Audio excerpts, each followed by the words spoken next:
अस्सलामुअलैकुम नाज़रीन, मैं मोहम्मद असलम हुसैन सियासत की आलमी ख़बरों में आप सबका इस्तकबाल करता हूँ। पेश है दुनिया भर से आज की कुछ अहम खबरें। अमेरिकी सदर जो बाइडन के बेटे हंटर बाइडन ने इनके वकील और अदालती दस्तावेज़ात के मुताबिक महकमा इंसाफ के साथ एक मुआहदे में 2 वफाकी टैक्स इल्ज़ामात के लिए जुर्म कबूल करने और आतिश असलाह के इल्ज़ाम में अलहदा मुआहदे के लिए रजामंदी जाहिर की। मुतअद्दिद अमेरिकी खबरसां इदारों को फराहम करदा एक बयान में बाइडन के छोटे वकील ने मंगल को तस्दीक की कि हंटर एक दरख्वास्त के मुआहदे के मुताबिक टैक्स की अदायगी में नाकामी के 2 वाक़यात की जिम्मेदारी कबूल करेगा।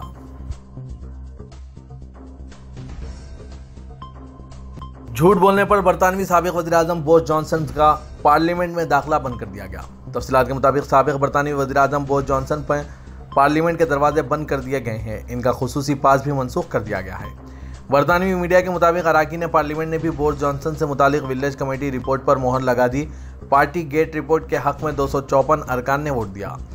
सिर्फ 7 मेंबरान पार्लियामेंट ने इस्तेहकाक कमेटी के नतायज के खिलाफ वोट दिया। रिपोर्ट से पता चलता है कि बोरिस जॉनसन ने वज़ीर-ए-आज़म हाउस छोड़ने के बाद 1 साल के दौरान पेश आए वाक़यात में पार्लियामेंट से झूठ बोला। अरकान पार्लियामेंट ने बोरिस जॉनसन के खिलाफ पाबंदियों की तौसीक़ की जो कमेटी की तरफ से तजवीज़ की गई थी, जिसमें इन पार्लियामेंट तक रसाई का पास रखने पर पाबंदी भी शामिल है। चीन ने अक़वाम मुत्तहिदा में एक बार फिर हिंदुस्तान को झटका दिया है। चीन ने 26/11 के दहशतगर्द साजिद मीर को आलमी दहशतगर्द करार देने की हिंदुस्तान की कोशिशों को नाकाम बनाते हुए इस तजवीज़ को वेटो कर दिया गया। अमेरिका अक़वाम मुत्तहिदा में यह तजवीज़ लेकर आया जिसकी हिंदुस्तान ने भी हिमायत की थी। अक़वाम मुत्तहिदा की 1267 अलकायदा सेक्शन कमेटी के तहत इसे बैनुल-अक़वामी दहशतगर्द करार देने की तजवीज़ पेश की गई थी, जिसे चीन ने ठुकरा दिया। अगर यह तजवीज़ मंजूर हो जाती तो साजिद मीर की जायदाद कर्क कर दी जाती और फिर इसकी आज़ादाना नकल व हरकत पर पाबंदी लग जाती। नेपाल की हुकूमत ने आज मंगल को कहा कि इसने दिल्ली में अपने सिफारतखाने से हिंदुस्तानी पार्लियामेंट की नई इमारत में दिखाए जा रहे नए नक्शे के बारे में रिपोर्ट तलब की है। नेपाल की वज़ीर ख़ारजा NP सऊद ने कहा कि नई दिल्ली में नेपाली सिफारतखाने को हिदायत दी गई है कि वो हिंदुस्तानी पार्लियामेंट की इमारत में दिखाए गए नक्शे के बारे में रिपोर्ट भेजें। मंगल को वफाकी पार्लियामेंट की बैनुल-अक़वामी ताल्लुकात कमेटी के इजलास में सऊद ने कहा कि सिफारतखाने को हिदायत दी गई है कि वह अखंड भारत के नक्शे के बारे में तफसीली रिपोर्ट पेश करें। इस मामले ने खटमंडू में ज़बरदस्त हंगामा खड़ा कर दिया है। ताहम वज़ीर-ए-आज़म पुष्पा कमल दहल ने कहा कि इनके नई दिल्ली के दौरे के दौरान हिंदुस्तानी फरीक ने वाज़े किया कि ये एक सकाफती नक्शा है, सियासी नहीं।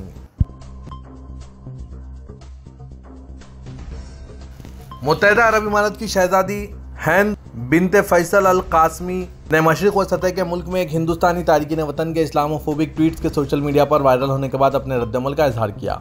उन्होंने ट्वीट करते हुए लिखा, UAE एक महफूज, रवादार और मुस्लिम मुल्क है।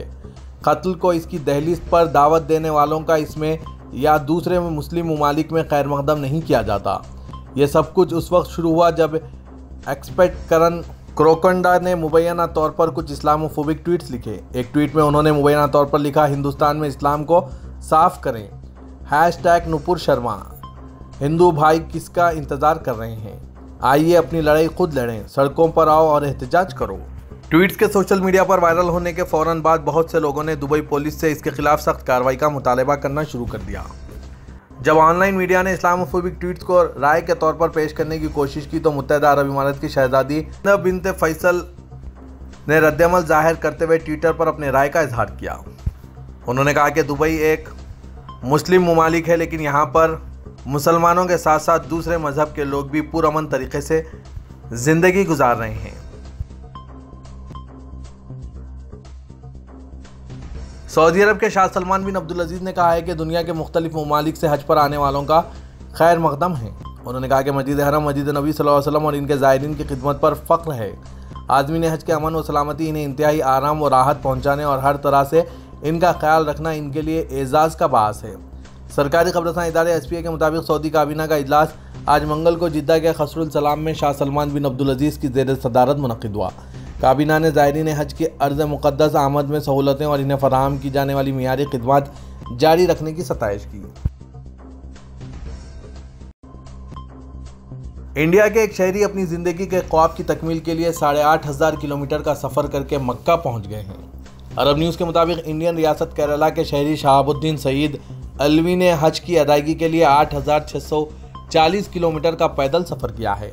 शहाबुद्दीन शहाब चित्तूर के नाम से भी जाने जाते हैं। वो 1 साल और 17 दिन पैदल सफ़र के दौरान 5 मुल्कों इंडिया, पाकिस्तान, ईरान, इराक और कुवैत से गुजरकर अपनी मंजिल तक पहुंचे हैं। उन्होंने अपना सफ़र हज केरला से 2 जून 2022 को शुरू किया था, जो 7 जून 2023 को मक्के में इख्तिताम पजीर हुआ। अरब न्यूज़ से गुफ्तगू करते हुए शहाबुद्दीन ने कहा कि यह रमज़ान का एक दिन था जब मैं सुबह 5 बजे सऊदी अरब और कुवैत की सरहद पर पहुंचा। मैंने अपने घुटने ज़मीन पर टिकाए और मुमलिकत की मिट्टी को चूमा। उन्होंने कहा कि मैं मस्जिद नबी पहुंचा तो मुझे महसूस हुआ कि मेरा सफ़र मुकम्मिल हो गया है। मैंने रोज़े नबी सल्लल्लाहु अलैहि वसल्लम की ज़ियारत की और मुझे यकीन था कि अब हज अदा करने मैं मक्का पहुंच जाऊंगा। मैंने तमाम उम्मत मुस्लिमा के लिए दुआएं की। गवर्नर मदीना मुनव्वरा शहजादा फैसल बिन सलमान ने आज मंगल को कई अरब और मुस्लिम ममालिक के सरकारी हज मिशनों के सरबराहों का खैरमकदम किया। अरब न्यूज़ के मुताबिक शहजादा फैसल बिन सलमान, जो रीजन की हज व विजिट कमेटी के सरबराह भी हैं, इस मौके पर कहा कि सऊदी अरब को मुमलिकत के बानी शाह अब्दुल अजीज़ के दौर से और अब शाह सलमान बिन अब्दुल अजीज़ की सरपरस्ती में हरमैन शरीफीन के निगहयान होने का एजाज़ हासिल है। तुर्क सदर रजब तैयब एर्दोगान ने कहा है कि तुर्की, जिसने हमेशा इंसानियत और हमसायगी का अपना फ़र्ज अदा किया है, पनाहगज़ीनों की अपने वतन में महफूज, रज़ाकाराना और बाइज़्ज़त वापसी की हिमायत करता है और ये इसके लिए ज़रूरी मंसूबों पर अमल दरामद कर रहा है। सदर एर्दोगान 20 जून को आलमी यौम मुहाजिरीन के हवाले से एक पैगाम जारी किया।